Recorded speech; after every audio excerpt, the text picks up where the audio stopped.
Good evening, gentlemen. Good evening. We are, with the help of God, 2 weeks ago, we started chapter 5. Last week we did a Hanukkah class. And this week we are, God willing, going to continue our discussion of chapter 5.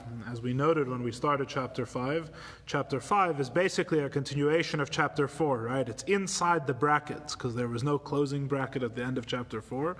So the whole of chapter 5 is inside the brackets. It's a commentary on what we said at the end of chapter 4, right? For those who can't remember what we said at the end of chapter 4, we're discussing Tzimtzum, right? Shem Elokim, the contraction of God's light, God's self-concealment from the creation. And we had many different opinions, we had many different stages in this explanation, which we're going to touch on in just a moment here. But the bottom line is that as we see at the end of chapter 4, it's not that God has two separate powers with which He creates the world. That He creates the world initially with what's called Shem Havaya, with His power of kindness, with His infinite faculty of self-revelation, and brings the world from nothing into something. And then with a separate power, He conceals His reality from us in that world. Rather, as we explained, God creates the world in a way of v'kli, of light and vessel, that God creates the world through revelation and concealment at once. Or as we put it in a different way, He does it with the dark light, right? You remember we spoke about the butzina de kardunisa, right, the dark light, the light of concealment, right, which is a paradox, and we explained the nature of this paradox. This is why you can't understand God's kindness, and you can't understand God's gvura, God's self-concealment, God's severity. You can't understand either of these ideas. Both of these ideas are beyond human understanding, because you cannot understand the infinite capacity of God to create. And you also can't understand the ability of God to separate a thing from Himself, right? Such that the table is here, and therefore we should be able to see the Word of God in the table, and yet we don't see the Word of God. We see it, and yet we don't see it. How is it possible to both see it and not see it at the same time? Shem Elokim, you can't understand these things. Havaya and Elokim work together to create the creation. Right? What was our metaphor for this? Our metaphor for this, from the Ramak, was water in a red cup. Right? Water in a cup, in a vessel, in a vase or a cup or a jar that has colored glass. Right? What was the whole idea? You have the water which has no color, is like Shem Havaya, is the light. You have the colored glass, which is the vessel, and then the image of the colored water in the colored glass is our perception of creation. And the whole point of the metaphor was that you have the water as water, the color of the water does not change. You have the vessel as the vessel, and together you have a creation which does not reveal the true nature of the water within it. The water through the vessel, right, through this intervening substance, this intervening color, this screen, this vessel, expresses itself in a way of non-expression. Right? We have godliness is all around us. Everything we see is the Word of God, but what do we see it as? We see it as a separate reality. God expresses Himself, but that expression is itself concealed. He shines His light, but the light is a light of darkness. Right? It's a light that can't be seen. Right? This is the paradoxical nature of Havaya and Elokim together.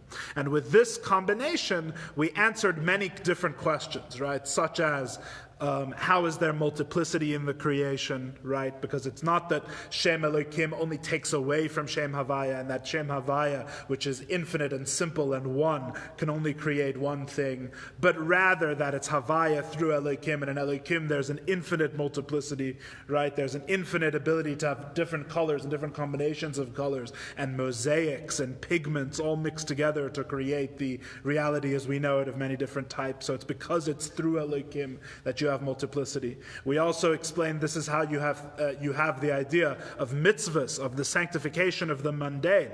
How is it that there are some things in the world which are mundane, which are actually truly, at essence, not holy, not at the same level of godliness, not reflective of God, right? And we explained the reason why there are things at different levels of holiness is because Shem Elokim can either conceal more or reveal more of Shem Havaya. Right? So this explanation helped us a lot in explaining the various different questions in Avodas Hashem that we may have had. Now, at the beginning of chapter 5, 2 weeks ago, what we spoke about is there's another wrinkle in this system, right? There's a complication. What's the complication? The slight complication is that the Midrash says God wanted to create the world with Midas Adin, but he saw that the world would not sustain itself. God wanted to create the world with judgment, self-limitation, seemingly what we've been calling Shem Elokim, and he saw that the world would not be sustained, the world would not survive, so to speak. So he mixed within it the Midas HaRachamim, the trait of mercy, in order that the world should be able to exist. And the question that we asked was, if Midas Hadin, if the trait of judgment, if the trait referred to in the Midrash as his initial plan for creating the world is merely his self-concealment, right, is only his hiding himself, right, as we've been understanding Shem Elokim, then how could he say that I'll create the whole world just with Shem Elokim? In other words, think about it, we said 2 weeks ago. We're going to be on page 872 in the English. We said, think about it. You have God's infinite self-expression, right? And then God says, I'm going to create a world just with Shem Elokim. By limiting my expression alone, I will create a world. Right? Which doesn't make any sense. It's a purely subtractive process. It only takes away. You don't create, there is no world, nothing physical exists. Right? And then God says, I'm going to make a world. How? Only by taking things away. Doesn't make any sense, right? You need to add. If nothing exists, if there's nothing here, you need to add something to make a world. So how could it be that he thought initially to create it only with his attribute of judgment, which is all about taking away? And the explanation is, as we explained, that when it says he wanted to create the world with his attribute of judgment, we mean what we're referring to is actually the combination that we were speaking about from chapter 4. Right? What we mean is when he thought to create it through his attribute of judgment, he thought to create it with Havaya and Elokim together, the light in the vessel, the water in the cup, right? The combination of the two is how he wanted to create it. In other words, exactly as we've been describing up until chapter 5 in Tanya, how God creates the world, right? That is how he initially thought to create it. In other words, we've been misled. There's something else going on here. Right? Initially, he thought to create it just light and vessel, as we've been saying. That's what the Midrash calls Midas Hadin, his self-restraint, because all of his light is concealed, right, in the combination of Havaya and Elokim, as we just said, right? The truth of the table is hidden from us. Initially, he wanted to create the whole universe such that everything that exists, the godly light that's within it, is concealed from us. Even though it does say Yotzer Or Uvore Choshech. Boreh is like making something out of nothing. Yotzer, it's like transformation of something that already exists. Correct, something from something. That's not exactly what we're. It's not exactly what we're talking about. At the moment, there's a whole question of what it means, Boreh Choshech, right? Whether darkness is even its own existence or just the negation of light, right? That's all. I don't think that's exactly what we're talking about here. That's referring to something else in Seder Shtelshus. The short version of the answer is, I believe. But the point that he's making here is that the Alter Rebbe is saying that initially God wanted to create the world that all of the Shem Havaya should be concealed within Shem Elokim. Right? In other words, his presence, his obvious presence within the creation, his very power, his infinite power for creation, which is creating the world at every moment, something from nothing, is what he initially wanted to conceal entirely within the creation. I apologize.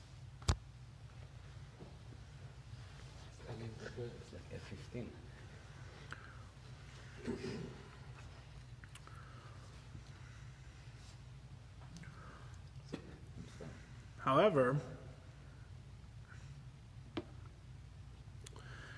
he saw that if he created the world, that he himself would be totally concealed within it, it would not be able to survive, it would not be sustained. So what did he do? He mixed into the world midas harachamim, the trait of mercy, which is what, as we said 2 weeks ago? We said he mixed into the world a pure revelation of himself, a pure expression of Shem Havaya. In other words, what does that mean in other words? As we explained 2 weeks ago, we explained that there's really in everything that is created, right? It's exactly like we said at the beginning of this part of Tanya, right? Everything that is created, God creates it by speaking it into existence, right? He says, let there be light, and there is light, right? He says, let there be trees, and there are trees. But in this very process itself, there are two dimensions, right? There are two dimensions. There's the fact that he said, let there be something, that something should exist, right? Which that is itself comprised of two aspects, right? There's the letters of the speech and the breath of the divine speech, which are Shem Elokim and Shem Havaya, the pure expression which is formed and hidden and concealed by the vessels through which it's expressed, right? This should all sound like review. That's one aspect, that he actually speaks it into existence. But even in chapter 1, we mentioned there's another aspect. There's another aspect of his creation. When he says, let there be light, it's not just that he says, let there be light. It's that the phrase, let there be light, is a phrase that's part of the Torah. There's a second aspect to this divine speech. The second aspect is that it's also part of the Torah. What does being part of the Torah mean? What does being part of the Torah mean? What it means is that everything that is created as a condition of its creation, right? In other words, if this were not part of it, then it would not exist at all, which is why he says that the world wouldn't be able to be sustained if it was only midas hadin, right? In order for the world to be sustained, in order for things to continue to exist, they are made on condition that there is able to be a little bit of pure Shem Havaya expressed through them.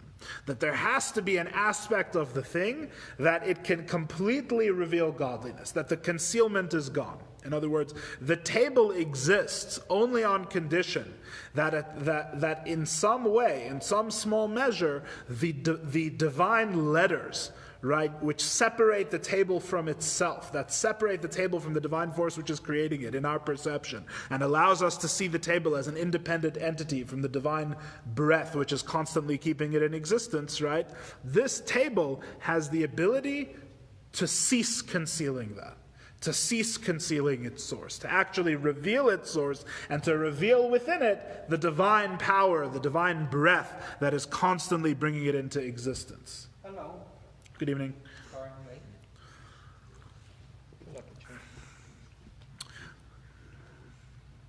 What did we say? Who reveals? How is it revealed that there is actually a potential for pure divine revelation in every one of the creations? We said it's revealed through tzaddikim and the oises and meifsim of the Torah, right? Tzaddikim, the righteous, the completely righteous, saintly men, special souls that are sent into the world, and also miracles, the divine abrogation of nature, right? When God breaks nature, for example, at the splitting of the sea, right, where God reveals himself, what is that revelation of God? It is actually the Shem Havaya that's in the water, right, shining free without its defining limitations from Shem Elokim, right? And this itself explains many things. For example, when a miracle takes place, the thing does not cease to exist, right? Think about it. If the water only exists, why does the water exist? As we say, up until chapter 5. Why does the water exist? The water exists as water, right, as an independent entity, water as we normally perceive it, because the divine speech, which is constantly bringing the water into existence, is concealed, is hidden, right? We don't, or rather, to be more precise, the divine breath, the Shem Havaya, right? The godliness, the godly power, which is bringing the water into existence at every moment and keeping it in existence at every moment, that divine power is concealed. If we saw the divine power, we would see that the water is only godliness, is only the power which creates it, like the ray of the sun in the sun. So it's only because the divine source of the water is concealed that we see the water as an independent entity at all, right? It's only because its divine source is hidden that the thing actually exists, so to speak, independently as its own thing. So when God makes a miracle, right, and he makes that Havaya should be revealed in the water by splitting the sea, right? The water no longer acts like water, right? The nature of the water has been broken. Theoretically, the Elokim has been removed. Should we see a sea splitting, or B, the water should totally disappear and we should only see godliness, right? You would think B. You would see only godliness, right? We've taken away the only thing that makes the water exist. The only thing that makes the water exist as an independent entity is the concealment of God. Once it's revealing God, once it's revealing that pure godly light, that Shem Havaya, the water should cease to be as an independent reality, right? So why does the water not cease to be, even when there's a miracle? And the answer is because water, even as it's created, right? From the first moment the water was created, the 6 days of creation, when God initially creates the water is created not just from Elohim concealing Havaya, but also from Havaya directly. From a pure, there's an aspect of the water that the water is purely there to reveal godliness in a direct way. In other words, it's not just Elohim which creates the water, it's actually Havaya which creates the water as well. Again, it's not just the concealment of godliness which creates the water independently, the revelation of godliness creates the water independently as well. Right? Which is really a revolutionary thing. The Alter Rebbe is going a whole step further here in chapter 5 than he went in chapter 4. L'chaim. He went, in other words,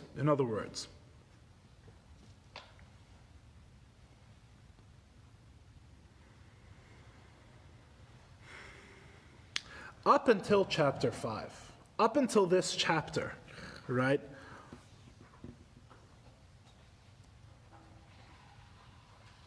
we're saying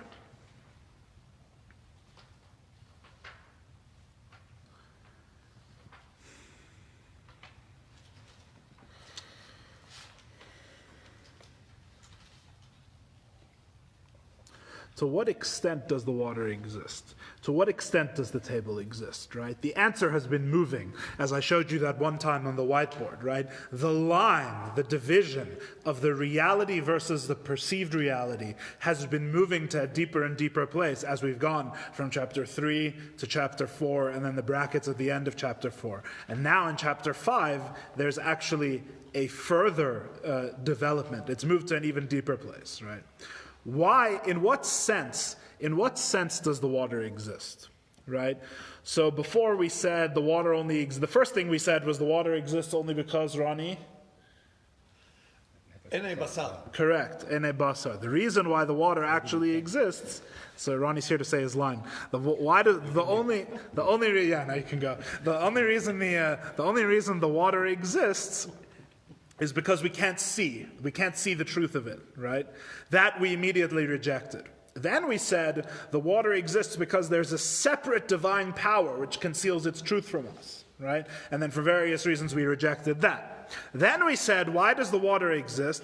The water exists because the very divine power which creates it is in a process of self-concealment, even as it creates. Right? That was the brackets at the end of chapter 4, right? The light in the vessel. The water, even as we see the water as red, not as clear, right? As the water expresses itself, so too the water conceals itself, right? It's both working together. They work together and create everything together. There's a revelation and a concealment creating each and every being, right? Here we're going even further. Here we're saying, why does the water exist? The water exists at some level, right? Even to the water by itself would be the metaphor, right? Even to the water by itself. At some level, why does the water exist? Because even Shem Havaya, even the divine revelation says that the water exists, right? Now before, if you'll remember, right, when we were looking at the contradictory nature of Havaya and Elokim, right, in chapter 4, before what we said is that Shem Havaya sees it both ways. In other words, there's two divine perspectives on the matter. If you remember, we spoke about this, we touched on this, right? It depends in what capacity Shem Havaya is acting, right? God's revelation, God's light, God's kindness. God's kindness relates to the world simultaneously in two opposite ways. God's kindness, as it expressed to the world, right, said that that God's kindness does not exist, right? This is the official message. This is so to speak the agitprop, right? This is the propaganda. The propaganda is, right, the big lie. What's the big lie? The big lie is that God himself tells us, so to speak, right? If you could say such a thing, God forbid, right? Kaviyachol. What does God tell us? And when I say what does he tell us, I mean through everything that we see before us. When you look at the table, what is God telling us? God is telling us not just because of his concealment, right? Even his power of revelation is involved in this. Even his power of self-revelation. God is saying, I am here. And in the very moment that he says, I am here, what does he say? Table. I'm not here. He says table. Right? There's something else here. I'm not here, right? It's both at the same time. On the other hand, we said that there's still an implicit I am here within that, right? Or a different way of saying it is, the clear water is still clear within the cup, right? Or the divine breath is still divine, even when it's been divided into letters. Right? In other words, there is still a pure Havaya even within this concealment, right? There is still a pure expression of godliness even within this thing as it exists. Here we're going even further. Here we're saying it's not just as the godliness relates to itself, right? It's not just in the godliness as it relates to itself that the table does not exist. It's not just godliness as it relates to itself, that there is no table here, right?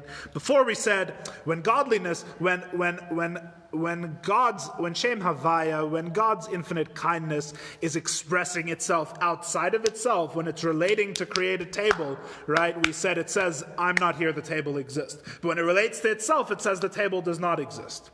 Here we're saying that even as it relates to the table, right? Even as it relates to the table in truth, right? It's saying that the table does not exist. Again. Before, where was the line? Where was the line? Remember on our chart, on our whiteboard, we said, where's the line between the reality and what's perceived?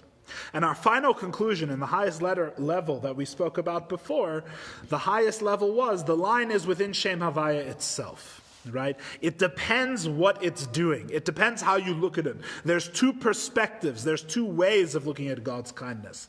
If you're looking at it as the creative power which is leaving itself to speak to a universe, right? If you're looking at it from outside of the cup, right? The water is red. It's not here. The way it expresses itself outside of itself is in a way of non-existence. The dark light, as we said before. But if you're looking inside of the cup, in other words, if you are the water as it relates to itself, right? It's still clear water. It's still here. It's the light as itself, right? In other words, from that perspective, from the perspective of inside the cup, from the godly power itself, right? everything that we said in the first 3 chapters is true. The universe does not exist independently. It's like a ray of the sun in the sun. It has no independent reality. It exists only because God's speaking it into existence at every moment, and that existence is totally not separate in any dimension, qualitative or quantitative, from the divine power which creates it, right? That's all in the water as it relates to itself. But in the world, when it actually is creating the thing, in other words, from the perspective of the thing that is created, right, what is it? It is fundamentally not present. It's hidden. It's concealed. It's not here, right? And both of these things are true in Shem Havaya. In other words, or another way of putting it, is we said at the end of chapter 4, it's not a perspective issue. It's not that we can't see the godliness in it, right? It's that the godliness in it is truly concealed from the truth of the thing itself. The truth of the thing itself. The truth, you ask, what is the truth of the table? The truth of the table is that godliness is concealed here. Godliness is not revealed here, right? It's the truth of the thing itself. Here we're going even further. Here we're saying that in the table, right, when you have a tzaddik or a miracle, right? When you have a tzaddik or a miracle in the water of the sea as it splits, right? Or as we're going to see in Tanya, as Moshe Rabbeinu sees the universe, if you were Moses, if you were Moshe, right, and you looked out on the world, right, what would you see? What would you see? And the answer is not only would you see the concealment of godliness, you would see the revelation of godliness. In other words, the table itself says, I'm not a table. There's some way in which the table itself says, I'm not a table, I'm only godliness. The only thing is that you need a tzaddik or a miracle to perceive that reality. But that's in the table even before the tzaddik and the miracle. That's conditional in the creation of the table or the creation of the water or whatever it is from the very moment it's created. Right? It's conditional. You can only exist as a natural thing which conceals God if, when a tzaddik looks at you, he'll be able to see that really you yourself are godly. All right? That's basically what we said in different words last week. And the question we ended with was, so then what is a mitzvah to Moshe Rabbeinu? That was the question we basically ended with. We said, if the whole value of a mitzvah, right? What do I do with a mitzvah? I take a piece of leather and I take ink and I write on the leather and I make it into tefillin, and then I put the tefillin on my arm and we sanctify the tefillin, right? We make it holy. So we have something which is mundane, which is not holy. In other words, it's not godly. It expresses godliness less. And we make it holy. It expresses godliness more. This thing is closer to Hashem. We say, why is this possible? Because of Shem Elokim. Shem Elokim is what makes it possible. Because the godliness that's within it is concealed or revealed to a lesser or a greater extent, right? Because it inherently has less or more revelation of godliness within it, depending on how much Shem Elokim is concealing, right? Therefore, I can raise it or lower it. I can sanctify it or I can make it more mundane. It's all the manipulation, so to speak, of the Shem Elokim. Does godliness show through this Shem Elokim more or less? Is it holy or is it more mundane? But to a tzaddik, right? A tzaddik sees in the leather, he sees that the leather was created from the 6 days of creation. The leather exists in its worldly existence, right? It exists as a pure expression of godliness. To a tzaddik, when he looks, everything is holy, right? So what is the value of a mitzvah? What is the value of a divine commandment to the tzaddik? Yes, sorry? I didn't understand what is the tzaddik mean. Tzaddik the letter or tzaddik? No, tzaddik the person. Tzaddik the person, the saintly, the righteous man, the special soul. As we'll see, Moshe is the example. Moses is the example. Pardon my accent. No problem. They say even Moses didn't see in Atzilut. He only saw in They say, or the next line of the Tanya says? The next line of the Tanya says. I see. I thought I missed it, so I thought you went through it. That's why I apologize. Don't apologize. Nothing to apologize for. True love means never having to say you're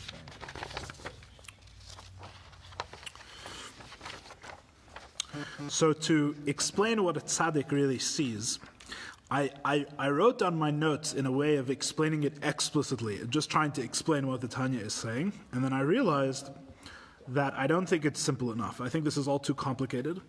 So instead, I wrote down a little story. You know, I write for a living, right? Sometimes I write stories. So I wrote down a little story instead. right? I wrote down a little allegory, a metaphor, right? The metaphor has 4 parts, and it's going to explain the 4 ways in which Havaya is concealed. And the 4 ways are, I'm going to tell you in the first place, then I'm going to say the metaphor, then I'm going to explain the metaphor, basically. So this is my own thing. Don't blame this on anyone else. So it's probably completely wrong, chances are. So you have four things. You have, as it was explained in chapter 3, as it was explained in chapter 4, as it was explained at the end of chapter 4 in the famous brackets, and as we're about to explain it as we read it in chapter 5. Now everything's clear. I didn't say anything yet. I'm just telling you. I'm just telling you beforehand so that you can follow the metaphor, so that certain of us aren't... never mind. Anyway. Imagine you are the headmaster of a school. We collectively are headmaster of a school. How about? You're trying to solve the problem of a student learning. Yeah, this is the story. Right? The teacher and the student meet 4 days in a row, because every day they meet, you don't understand why it is that the student isn't getting the message, why the student isn't understanding what the teacher's saying. Yeah? The topic that the teacher is trying to teach is as follows. The teacher is trying to teach the student the following line. It's a 1-line lesson, so it's very strange that the student shouldn't understand, right? It's a 1-line lesson. The teacher is trying to teach the student like this. By God's kindness, he took us out of Egypt. Again, by God's kindness, he took us out of Egypt. Yeah? It seems pretty straightforward. Okay, so here's how it goes. Okay? On day 1, the teacher says, I taught it to the student normally.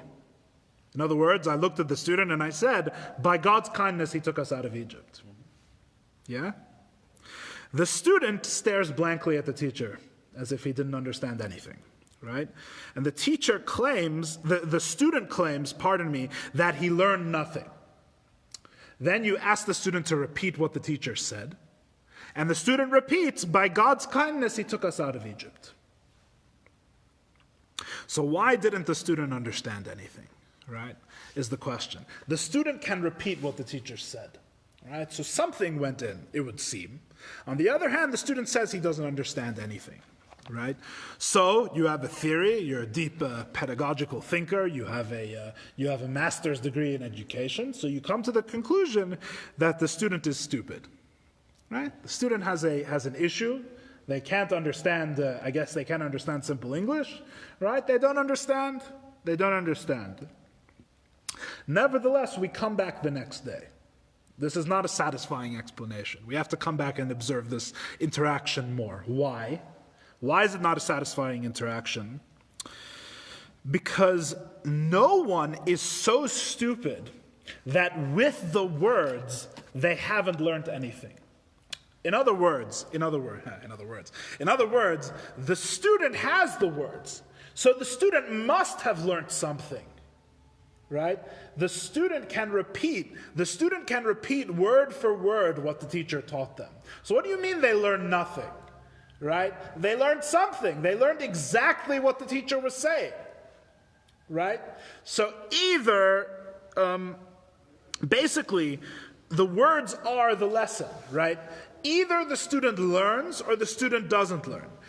If the student learns, then he has the words. He has everything that the teacher was saying. And if the student doesn't learn, then the student shouldn't be able to repeat any of the words at all. That's the first day, right? You don't understand. Does he learn or doesn't he? If he does, then he has the words. I don't see what the problem is. And if he doesn't learn, then he shouldn't be able to say the words at all, right? So we come back on the second day to observe this interaction, right? Here's what happens on the second day. The teacher uses different words to teach this teaching, right? This is what the teacher says. He thinks the first day there was something wrong with what he said. So he says it in a different way on the second day. You listening? On the second day he says as follows. He says, God took us out of Egypt, but he also didn't. Oh, that's much easier. God took us out of Egypt, but he also didn't. And you as the principal say, no wonder the student misunderstands the topic. Right? The teacher is confusing him. The teacher is saying, God took us out of Egypt, but he also didn't. Right? So why do we come back the next day? Why is this explanation not good enough? I'll tell you why. Because either the student has the original teaching and the second statement doesn't make a difference, right? The teacher is now saying two things. He's saying the original thing, by God's kindness he took us out of Egypt, and then he's saying a second statement, or he didn't. The student is in either of two states. Either he accepted the original teaching and the second sentence didn't ruin anything, or the teacher wasn't really trying to teach him at all. You only have two options, right? Either the teacher was trying to make the student understand by lessening, by trying to lessen the limitations of the original teaching, and the student has now accepted the original teaching, right? In which case, it doesn't make sense why we would need even a second line. Or the student, the teacher was not trying to teach at all, right? So let me explain the first and the second days, right? The first and the second days. This is the metaphor. The first day should be fairly obvious, right? Like we explained in chapter 3, right? You have the teacher is God. You have the teaching is God took us out of Egypt with his kindness, right?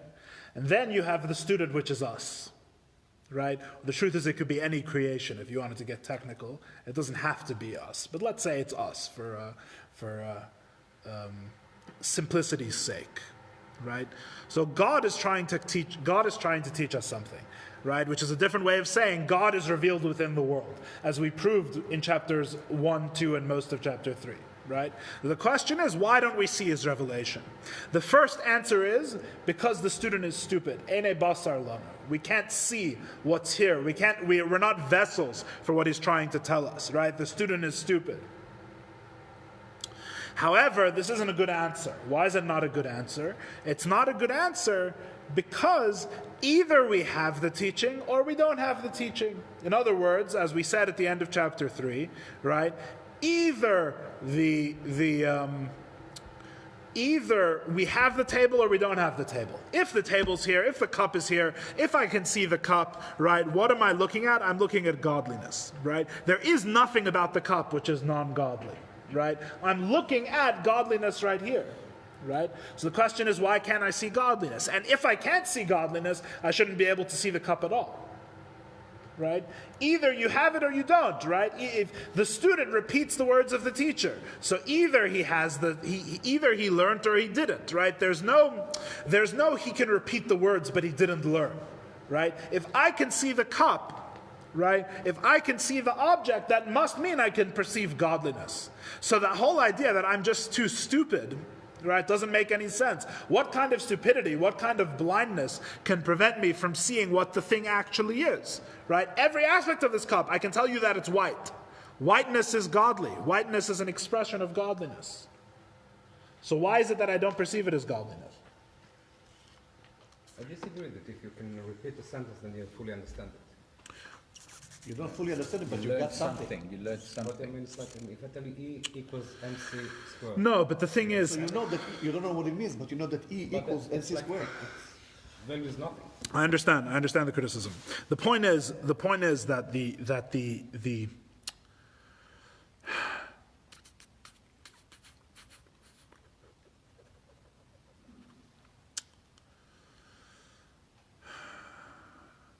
The point is well taken. I think as it goes on, you'll see why it's this way, why I made the mashal this way. Fine. So that's the first day. The second day, right, is when the teacher says it is and it isn't. Right? What's that like? That's like we said in chapter 4, that you have Shem Havaya, you have the teacher revealing himself, but you also have Shem Elikim, the teacher concealing himself, right? It is this way, but it's also not this way. Conflicting messages, right? What did we say?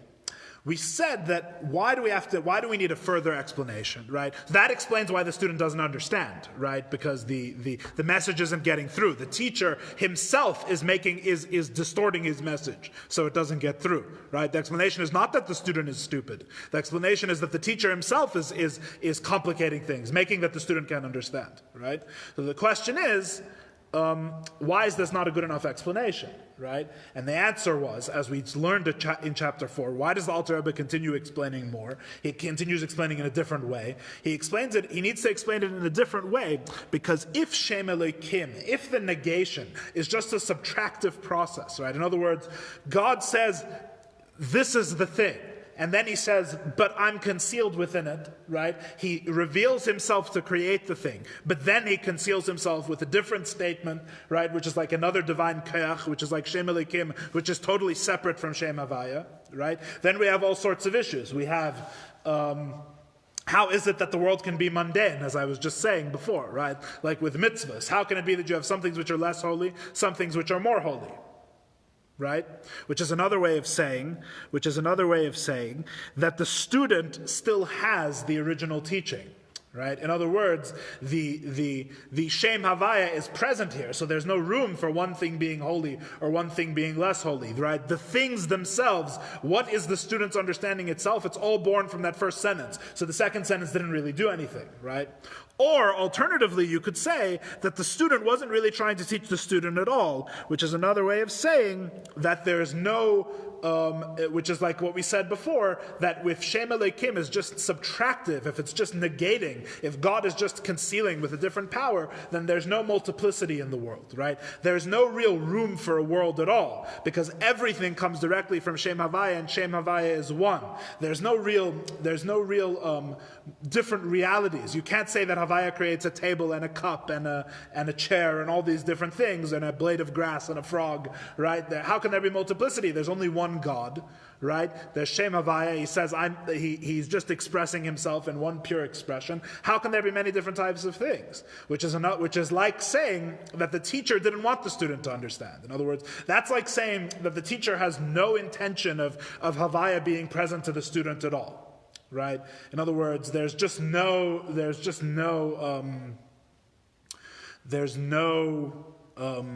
world is basically separate from godliness. Right? Havaya is not here at all. Look at the world. The world is many, many different things. That's all just Elokim. That's all just my concealment. But in my revelation, I'm not here at all. Right? It's like the teacher doesn't want the student to understand. Follow the metaphor so far, more or less? Okay. I made the metaphor to explain it better, not to make it more complicated. Hopefully it's doing its job. And the third day corresponds to the brackets at the end of chapter 4. Right? Maybe this will be clearer. The first 2 days maybe don't work as well in the metaphor. We're really here to explain chapter 5, right? So the end of chapter 4 and chapter 5 go together. So this is what happens on day 3. On the third day, right? The teacher, what's the original lesson that he's trying to teach, remember? By God's kindness, he took us out of Egypt. By God's kindness, he took us out of Egypt. What does he say on the third day? On the third day, he says something different. He says, God with an outstretched arm took us out of Egypt. Again, the lesson he's trying to teach is by God's kindness, he took us out of Egypt.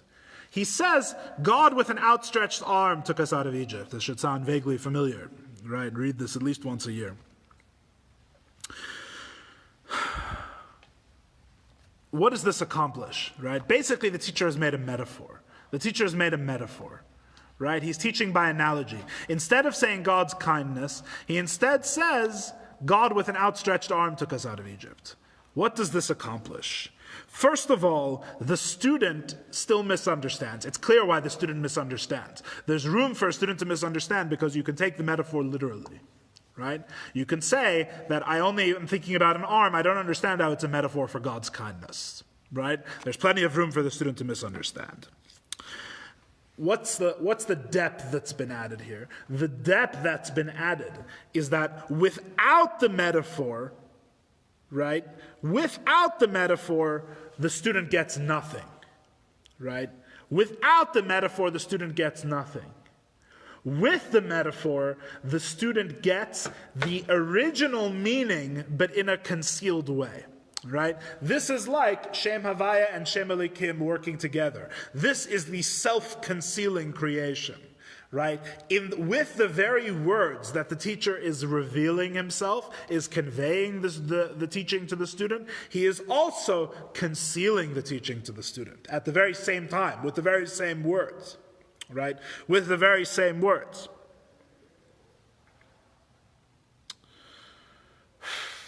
So what does this do? From the teacher's perspective, right? The water as it is to itself in the cup, not as we see the water through the colored cup. From the teacher's perspective, the metaphor is completely transparent, right? The teacher sees only the original teaching. The teacher sees only God took us out of Egypt with kindness. Right? The metaphor to him, using different words to say the same thing, because he is the one who makes the metaphor, right? From his perspective, all there is the original teaching. All there is the original statement, right? The metaphor is just a different way of extending it. It's just a different way of saying the same thing, right? To the student, on the other hand, the student has a much more complicated relationship with this. From the student's perspective, right, the original teaching is completely bound up with the metaphor. In other words, I'm only getting the teaching through the metaphor. There is no way for me to get the teaching by itself, right? There's no way for me to directly acquire the teaching. Right? The teaching comes to me only through this metaphor of an arm. And I only get to the original teaching by unpacking, so to speak, through this metaphor. So the question is, does the student have the original teaching or not have the original teaching? Does he have it or not have it? Right? The answer is both, obviously. Right? It's both. It depends what you mean by have. It depends what you mean by have. On the one hand, if you ask the teacher, have you taught the student, right, the original teaching, he would say absolutely. If you ask the student, did the teacher teach you the original teaching, he would say, what original teaching? There's only the metaphor. Right? All I have is the metaphor. Whatever I unpack from the metaphor is only reached through this metaphor of God's arm. I don't have a notion of God's kindness by itself, right? Everything comes to me only through this metaphor. There's no separating one from the other. Like zip file. What? Like a zip file. Like a zip file, yeah, I guess. There's no way of separating one from the other. It is only as the teacher gives it to me. Right? And we understand that this is the same as Havaya working through Elikim. This is the same metaphor as the water that's in the cup that we had from the end of chapter 4, right? And this metaphor, this metaphor about a metaphor, right, solves all of our problems, right? Because it explains how on the one hand everything is totally one with God, as we explained in the first 3 chapters of Tanya. Right? From the perspective of the teacher, there's only one teaching. The metaphors are completely transparent. The metaphors, you could have a whole stack of metaphors, right? It says Shlomo HaMelech could do hundreds of metaphors. A metaphor for a metaphor, that's why his sefer is called Mishle, right? A mashal for a mashal, a metaphor, an analogy, one on top of the other, on top of the other. And to him, looking at all of the metaphors, it's all just the original teaching. It's all an extension of the same thing, right? God himself, when he looks at the creation, sees only the body of the sun. And all of the rays are non-existent within the body of the sun. All there is the divine power which creates the universe. But from the student's perspective, he looks even at the original teaching, right, only from the perspective of Shem Elikim. He sees the clear water as red water. Right? He sees, when he looks at it, he sees all the diversity in creation, all the different creations, all the different essences, all the different types of things, right? And the thing is that what he sees is not a lie. In other words, when he sees things only through the metaphor, when he says God took the Jews out of Egypt with an outstretched arm, right?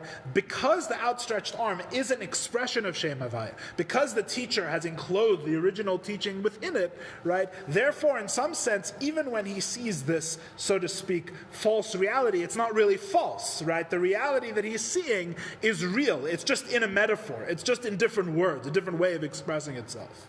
Right? So therefore there can be a multiplicity in the creation. There can be many different types of things. There can be different levels of holiness, right? Different levels of Kedusha. You could have mundane leather, and you can have tefillin, and one can be less holy, and one can be more holy. It's all a question of how many layers of metaphors there are. How thick are the metaphors? How well can you see through Shem Elokim? Right? Then we have chapter 5, as we're about to read it. We have chapter 5. Chapter 5 is the teacher comes in, and he says the metaphor, right?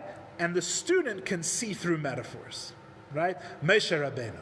What if the student is not a regular student? What if the student is Moshe Rabbeinu, right? Is Moses, is a saint, a tzaddik? Or what if you come on the day and the metaphor that you're using is water, right? And it's the day of the splitting of the sea, right? Where all the water on earth splits into halves and God is revealed through the water, right? So the metaphor has been removed. So the question is, so what does Moshe Rabbeinu see? What does Moshe Rabbeinu see? Does he see that it's all just a sham? Does he see that it's all just a facade, that all of the metaphors are not real, right? And it should be clear from this whole story that I'm telling you that that's not what he sees. That's not what he sees. Even if the student can see through metaphors, right? Even if the student can see through metaphors, right? What can he still not explain? He still can't explain how you get God's infinite kindness into an arm. He can't understand how an arm can be a real metaphor, can be a legitimate metaphor for God's infinite kindness, which is a different way of saying, let me say it in the Kabbalah words, right? That even though he's working at a level of pure Havaya, of pure godly revelation, he's working beyond the concealment of godliness, beyond the order of nature. Everything to him is like a miracle, right? All the veils are pulled back. He can see through everything to the truth of Havaya that's within it. Nevertheless, that what he sees cannot become one with him. It cannot become one with his mind and with his intellect. It is truly not understandable. So really, it comes full circle. We're back in a way, almost to Enei Basar, in a way. Because even the tzaddik, who can see through all of the limitations and all of the metaphors, and he can get to the core teaching, right? And he sees straight through to the core teaching, because he cannot explain, because it is impossible to explain how God's kindness and an arm are really one, right? Therefore, this experience of seeing through the metaphors is not an experience that's one with him. So the experience is the same, the reasoning behind it is different. It's not the reasoning behind, though. We're speaking the knowledge behind it. It's not knowledge. We're not talking epistemology. We're talking ontology. We're talking about what is, not what he knows. We're talking about what is, right? In other words, what is his access to godliness? What godliness is shining in his soul, right? And the answer is that his soul, even the highest soul of the greatest prophet who ever lived, right, cannot square the contradiction of God's kindness and an arm being the same thing, right? The answer to that is only in Atzilus, only in the highest world where all of the spheres are balanced, of Tikkun, the world of order, where everything is powerfully an opposite, yet everything is absolutely balanced, one with the other. Only in that reality, which is can these opposites be completely transparent, not contradict each other, and godliness be seen within it. Right? In other words, this secret of how the infinite and the finite can truly be one, even if you can see the Havaya that's within everything, even if you can see how everything ultimately has no independent reality, right? You cannot see how that is squared with the independent reality of the thing. They're both true at the same time, but no human mind, even of the greatest prophet, can understand how they're both true at the same time. It can't become one with any human being. that they're both true at the same time, that the metaphor and what it's a metaphor for, the analogy and the analog, right, the divine arm and the divine kindness are truly one. This is something that not even the greatest tzaddik can see, as the Alter Rebbe is about to say. So the answer to the question of tonight's class is, what is the tzaddik's mitzvahs? Right? How can a tzaddik have mitzvahs? If Shem Elokim is removed and everything is seemingly of equal holiness, how can the tzaddik still have work to do in this world of learning Torah, doing mitzvahs, and trying to remove those veils and sanctifying the world and making the world holy? Shouldn't everything be at the same level of holiness? And the answer is that no. Even for the tzaddik in this world, because ultimately he is an existence, he cannot understand this contradiction of infinitude, right? Of an infinite thing in a finite place, right? Of God's kindness expressing in a limited way. The truth is that that's only going to be revealed when Mashiach comes. Only when Mashiach comes, right, when the mission is over and there's no more Avedas Habirurim to be done, there's no more refinement of the world, there's no more removing the veils of Elohim, only then will godliness be truly revealed in the world in such a perfect way that we see how it's not a contradiction, how God's infinite kindness and the metaphors for his kindness, right, the Shem Elohim, the way in which it expresses, right, in the table and in the cup and in the chair, how it's all absolutely one. Right? As the Alter Rebbe says, let's read a little bit inside to finish the class at the top of 872. When is it coming? When is Mashiach coming? Now, God willing. Page 872. Page 872. V'hinei al zeh amru b'zehar. The Alter Rebbe says, it is about this idea of Havaya and Havaya Leikim, of Havaya being revealed in the world through tzaddikim and miracles, right? That it says in the Zohar, de le'ela, that above, meaning in the world of Atzilus, the highest of spiritual worlds. Besitra de kedusha ilah, in the sublime holiness, in the transcendent holiness, the supernal holiness. Is yaminav is smaller. There's a right side and a left side, it says in the Zohar. Dahainu chesed ugvura. This refers to God's kindness and God's severity, God's self-restraint, as we've been describing it. Right? Havaya Elokim. There is an original teaching, and there is a capacity for making metaphors, for concealing that original teaching. Right? Pirush. What does this mean? Both, what does it mean that both of these qualities are in Atzilus? It means that both of them, both the divine kindness, the infinite divine kindness, and the infinite divine self-concealment are beyond the understanding of human intellect in any way. Right? We are restating a point that we said earlier at a higher level, in a deeper way. The ihu v'garmu ichad ba'olam Atzilus. In the world of Atzilus, ihu v'garmu ichad. He and his attributes, right? He and his limited expressions are absolutely one, right? In other words, the world of Atzilus is truly united with God. So about as much chance as we have of understanding God, we have of understanding the world of Atzilus, is the point. The af hasagas Moshe Rabbeinu, and even the understanding of Moshe Rabbeinu, Olav Shalom, of blessed memory, benevuasei, as he was prophesying, right? Why Moshe Rabbeinu, by the way? Because Moshe Rabbeinu was the first prophet and the greatest prophet after the giving of the Torah. And what was the whole idea of the giving of the Torah? Right? That the El Yonim can yardu tachtonim, tachtonim yalu El Yonim, that what is above can descend below, what is below can ascend above. In other words, even the great tzaddikim, the righteous people that lived before Moshe Rabbeinu, right? Like Avram, Yitzchak, Yaakov, Yosef, as we're reading about, right? Those great tzaddikim were extremely holy, but they did not have the ability to refine the worldliness and the physicality of their bodies and the physical world around them, right? As explained at length in Chassidus. I'm just mentioning this as an aside if anyone's interested, right? Since they didn't have the ability to refine the world, you could always say that they had a sense of enei basar. Right? They can't see the truth of godliness because their bodies get in the way. Right? Their souls may be extremely holy and see godliness within everything, but their bodies, they can't refine. Their bodies are just regular material physical bodies. Obviously, regular material physical bodies have no capacity to perceive the true divinity within everything. Right? But Moshe Rabbeinu, after the Torah is given, the whole idea is, what does the Torah let us do? The Torah lets us refine the body. The Torah lets us make the body transparent, right? What is the Torah? What is the Torah referred to? Mashal HaKadmoni, right? The original, the primordial metaphor. What is the Torah? The Torah is a metaphorical tool, right? The Torah tells us an arm equals chesed. Right? A right arm equals chesed, a left arm equals gvura. That's what the Torah basically comes and does. The Torah comes and says that this concealment, right, is really not a concealment at all. It's a metaphor for something much higher. It's an expression of godliness, right?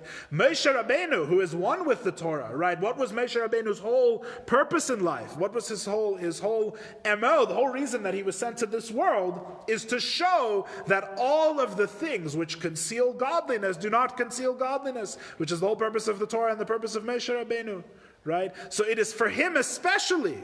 He is the prime example of the person who should be able to see through all the veils, right? What are Torah and mitzvahs for him? You think Moshe is already living in the times of Mashiach, right?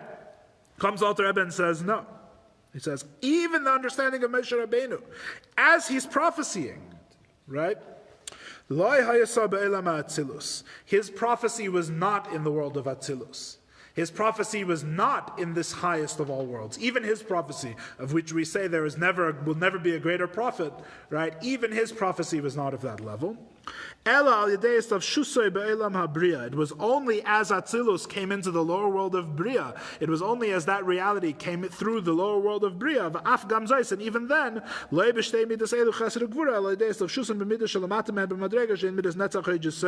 and even then, not as the original attributes of Chesed and Gvura are in Atzilus, but as they come down into Bria, they come down through the lower spheres, right, of Netzach, Ched, and Yesod, which you don't have to be, it doesn't, the Kabbalistic details are more incidental, although there is an explanation as to why this is an important point for the Alter Rebbe to add. But the bottom line is that Moshe Rabbeinu, even the greatest prophet, could not see this truth. This truth is not in the capacity of a human being to understand. Kamesha Kasov b'Shar HaNevuah, as is written in the Shaar HaNevuah, the gate of prophecies, so to speak. So in other words,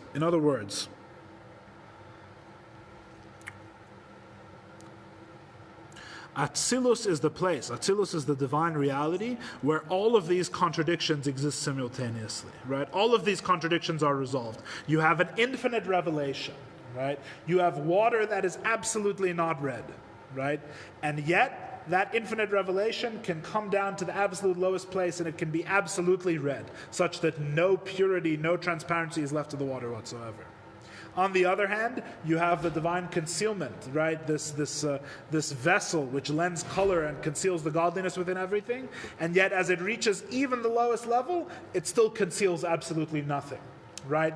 The way that the infinite divine attributes are totally contradictory and yet totally permeate one another, as we've been describing. We've been explaining how Havaya, even at the highest level, is, so to speak, totally compromised by Elohim. And Elohim, even at the lowest level, totally conveys Shem Havaya. Right? Absolute godliness is in the lowest place. The absolute concealment of God comes even from the highest place. Right?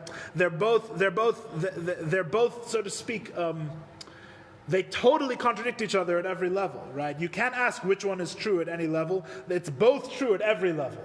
Both of them are absolutely true at every level of the divine revelation. Chesed and Gvura are infinite powers of God, opposite powers of God, and they're completely balanced. Neither one is more powerful than the other. They both completely color and completely affect what the other one does. And to understand this, even Moshe Rabbeinu couldn't understand with his Nevuah. This is something that will have to be after Mashiach comes. Right, Yirtzeh Hashem tonight, God willing.